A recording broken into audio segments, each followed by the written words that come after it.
गुरुवार को लोकसभा में चंद्रयान मिशन की सफलता और अंतरिक्ष क्षेत्र में हमारे राष्ट्र की अन्य उपलब्धियों के बारे में चर्चा में राष्ट्रीय लोकतांत्रिक पार्टी के सुप्रीमो व नागौर सांसद हनुमान बेनीवाल ने भी भाग लिया और कई मुद्दों पर अपनी बात रखी।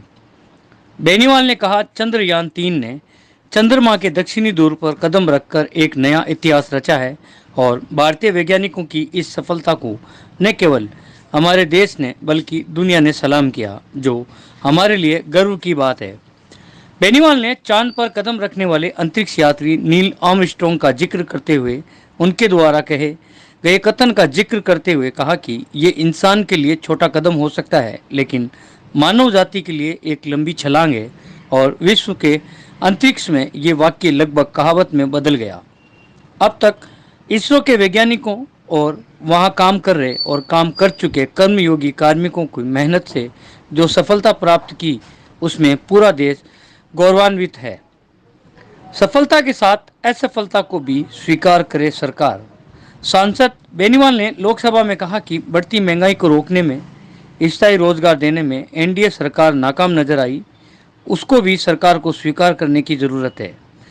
सेना का उत्साह भी रखें बरकरार। अग्निपथ जैसी योजना को सदन के माध्यम से सरकार से अपील करते हैं कि सेना में ऐसी योजना को वापस लिया जाए।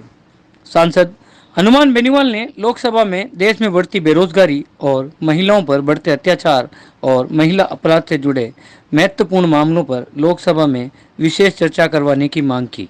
उपलब्धियों के बारे में चर्चा हो रही है। सबसे पहले मैं आपको धन्यवाद दूंगा कि आपने मुझे बोलने का अवसर दिया। चंद्रयान 3 ने चंद्रमा के दक्षिण ध्रुव पर कदम रखकर न सिर्फ एक नया इतिहास रचा, बल्कि ऐसी जगह पर उतरने में भी सफल रहा जहां अब तक दुनिया का कोई भी देश नहीं पहुंच सका। हम बच्चे थे जब पढ़ते थे, इतिहास पढ़ते थे, अमेरिका चांद पे जा रहा है, रूस जा रहा है, तैयारी कर रहा है, लेकिन हमने चांद की उस जगह पर कदम रखा। और उस दिन जब चंद्रयान चांद की सतह पे उतर रहा था और वो पल जो 1 घंटा लास्ट का था, 1 घंटे से फिर 30 मिनट, 29, 28, 27, 1 मिनट 1 सेकेंड, इतना जबरदस्त उत्साह देश के हर बच्चे के अंदर, 4 साल से लेके 3 साल से लेके बच्चे, बूढ़े, महिलाएं, किसान, जवान सब टेलीविजन के सामने थे, कोई फोन लेके बैठा हुआ था और उस इतनी उत्सुकता से देख रहा था कि भारत आज विश्व का पहला देश बना। ये हम सब के लिए गौरव की बात है। मैं इसमें हमारा जो भारतीय वैज्ञानिकों की सफलता को न केवल हमारे देश ने बल्कि दुनिया ने, इसे गर्व की बात है। मैं प्रधानमंत्री सहित हमारे मंत्री जी और लोकसभा अध्यक्ष जी का भी इस बात के लिए धन्यवाद कि आज इन्होंने इस पर चर्चा कराई। वैसे 193 में चर्चा होती, लेकिन आज इस पर विशेष रूप से ये चर्चा कराई। और आपका भी धन्यवाद कि आपने हमें बोलने का मौका दिया। 20 जुलाई 1969 को चांद पर कदम रखने वाले अंतरिक्ष यात्री नील आर्मस्ट्रॉन्ग ने वहाँ उतरते ही कहा था कि इंसान के लिए छोटा कदम हो सकता है, लेकिन मानव जाति के लिए एक लंबी छलांग है। और विश्व के अंतरिक्ष में ये वाक्य लगभग कहावतों में बदल गया। सर्वोदय भारतीय अंतरिक्ष अनुसंधान संगठन की स्थापना से लेकर अब तक इसरो के वैज्ञानिक वहाँ काम कर रहे और काम कर चुके कर्मयोगी कार्मिकों की मेहनत से जो सफलता प्राप्त की, उसे पूरा देश गौरवान्वित है। आज जब इस महत्वपूर्ण उपलब्धि विषय पर चर्चा हो रही, तो मैं एक बात कहना चाहता हूँ कि सरकार ने इस सफलता की कहानी को स्कूली पाठ्यक्रम में जोड़ने की बात कही, अच्छी बात है।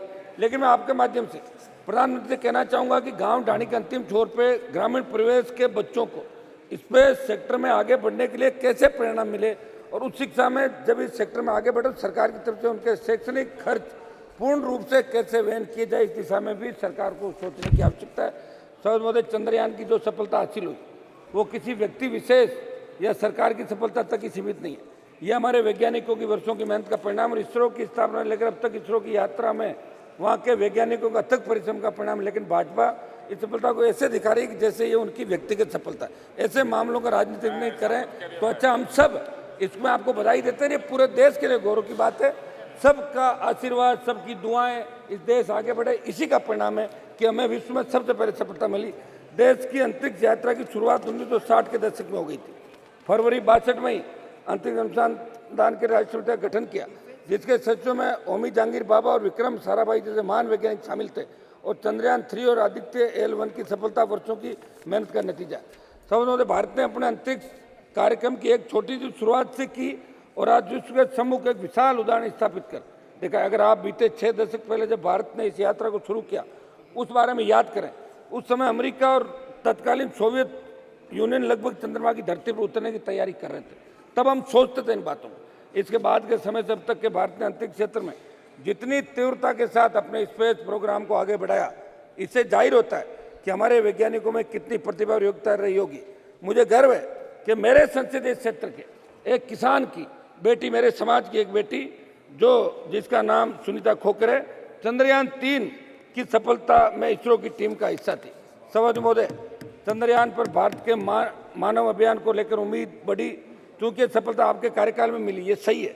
लेकिन जब बात नीति के सवालों की आती है, सरकार को अपनी विफलताओं को भी स्वीकार करना चाहिए। सभापति महोदय, मैं कोई इश्यू से भटक नहीं रहा हूँ, लेकिन लोकतांत्रिक मूल्यों का अस्तित्व बचा रहे। आज विषय अलग है, फिर मैं कहना चाहूँगा कि बढ़ती महंगाई को रोकने में, स्थायी रोजगार देने में सरकार नाकाम रही, उसको भी आपको स्वीकार करना चाहिए। सभापति महोदय, मैं लास्ट में मेरी बात समाप्त करूँगा।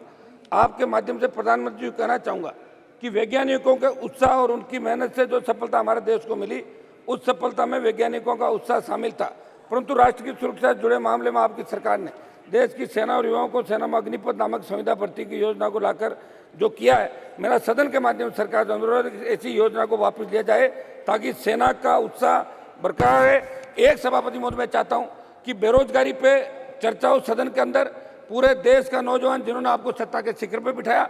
दूसरा, एक चर्चा महिलाओं, जो महिला अपराध बढ़ रहे हैं देश के अंदर, महिला आरक्षण आप ले आए, उसका हमने सबने धन्यवाद आपको दिया था।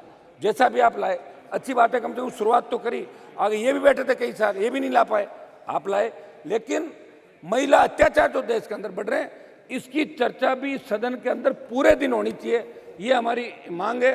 और आपने मुझे मौका दिया, मैं पुनः इसके हमारी भारत जो आगे बढ़ा है, इसको बहुत बहुत बधाई। और हम सब मिलजुल के चाहते हैं कि देश और दुनिया के अंदर राज्य से तो ऊपर उठकर हम देश के विकास की सोचें। धन्यवाद बेटा। दोस्तों, क्या आपका भी सपना है कि जयपुर जैसे ड्रीम सिटी में आपका छोटा सा घर हो? अगर आपका जवाब हाँ है तो आप जयपुर में मात्र 2.5-3 लाख रुपए से इन्वेस्ट करके फ्लैट बुकिंग करवा सकते हैं, और बाकी का जो 90% है उसको छोटे छोटे रूप में ब्याज के पेमेंट करके आप 3 साल के बाद डिलीवरी ले सकते हैं। और इसके बारे में अगर आपको अधिक जानकारी चाहिए तो आप हमसे संपर्क करें, नीचे मेरे नंबर दिए हुए हैं।